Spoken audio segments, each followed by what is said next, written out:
બધાને મારા જય શ્રી કૃષ્ણ. શું નહોતી ખબર ફૂલોને કે સાંજે કરમાઈ જવાનું છે? જે સવારે ખીલ્યા એવી જ એક સવાર પહેલા તો ખરી જવાનું છે. છતાંય ચિંતા દિલી તો જુઓ, જેટલું પણ જીવન છે પમરાટ સાથે જીવી લેવાનું. ફેલાવી શકાય એટલી સુવાસ ફેલાવી દેવાની. ફરિયાદ નથી કરવી કે અમે તો સારા તોય કેમ આટલા અલ્પજીવી. બસ મળ્યો એટલો સમય મુસ્કરાટ સાથે વ્યતીત કરી લેવાનો. દિલ ફેંક પતંગિયા આવીને થોડી કદર કરી જાય તોય વાંધો નહીં.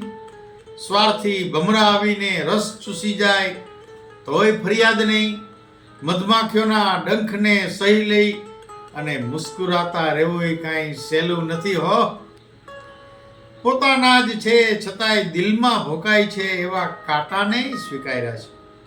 અને જેવા છે કાંટા પોતાના છે ને, બીજાની આગળ શું એને ખુલ્લા પાડવા.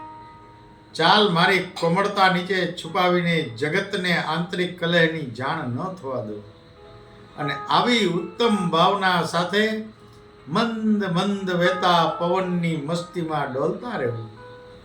અને સાહેબ, ફૂલોની વિચારસરણી એટલી ઉચ્ચ છે, ફૂલોનો સ્વભાવ એટલો કોમળ છે, લાજવાબ જિંદાદિલી છે, એટલે તો એ પ્રભુને પણ પ્યારા છે. અને એટલે જ તો માલા બનાવીને ભગવાન એને પોતાના હૃદયથી લગાવે છે. ખરેખર પ્રભુ આપણને પ્યારા લાગે એ તો સ્વાભાવિક છે, પરંતુ ચાલો કાંઈક એવું જીવી જવાની કોશિશ કરીએ કે આપણે પ્રભુને પ્યારા લાગીએ.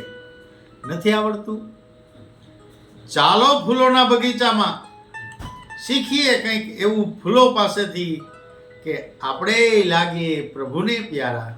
બોલો રાધે રાધે. વાત નિત પ્રકાશની.